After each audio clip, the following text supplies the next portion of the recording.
আসসালামু আলাইকুম। সবাই কেমন আছেন? আলহামদুলিল্লাহ আমি ভালো আছি। যে গরম পড়েছে, সবাই বেশি বেশি করে লেবুর শরবত খাবেন আর ঘরে থাকার চেষ্টা করবেন। আর ভাইয়ারা যারা কাজে যান তারা সেফলি যাবেন, ছাতা নিয়ে নেবেন। আর যাদের গাড়ি আছে তাদের তো আর কিছু বলা লাগবে না। তো সবাই ভালো থাকার চেষ্টা করবেন। যেসব আপুরা বাইরে যায়, বাইরে যে কাজকর্ম করে তারাও সাবধানে থাকবেন। তো আমরাও তো রান্না করি, একটু রান্না করে রেস্ট নিয়ে নিয়ে তারপর রান্নাটা করব।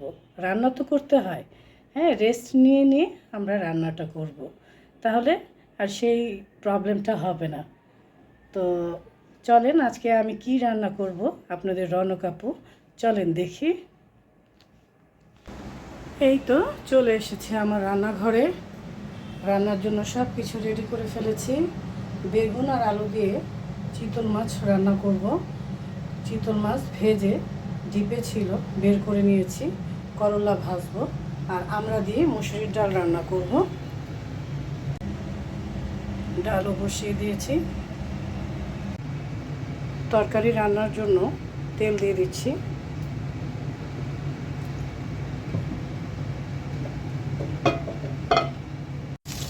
তরকারি রান্নার জন্য মশলা দিয়ে দিয়েছি। এখন অল্প করে পানি দিয়ে দিচ্ছি। মশলাটা কষিয়ে নিব।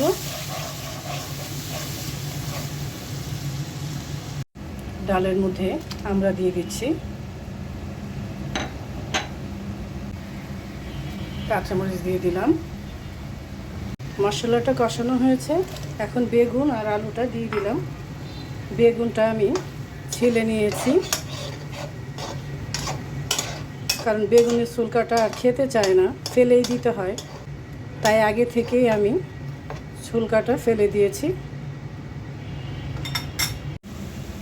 ডালটা বাগার দিয়ে নিচ্ছি। যেই গরম পড়েছে, আমরা দিয়ে মুসুরির ডাল খেতে কিন্তু ভালোই লাগবে। এখন মাছগুলো দিয়ে দিচ্ছি।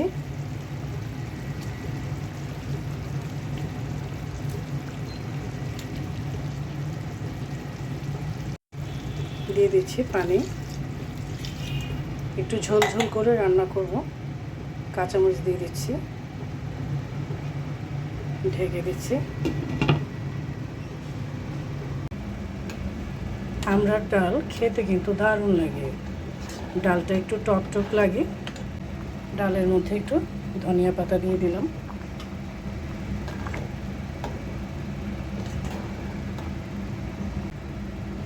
এখন করলা ভাজিটা বসিয়ে দিচ্ছি। পেঁয়াজটা হালকা ভেজে নেব।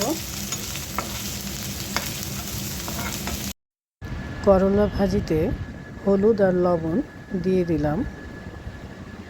করলা ভাজির মধ্যে কাঁচামরিচ দিয়ে দিলাম।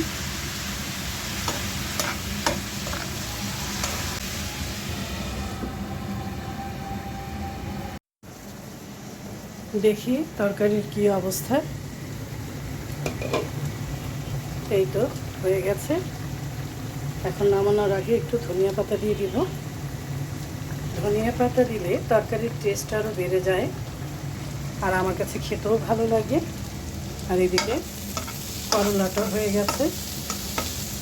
এখন যেই গরম পড়েছে, একটু তিতা খাওয়া ভালো শরীরের জন্য।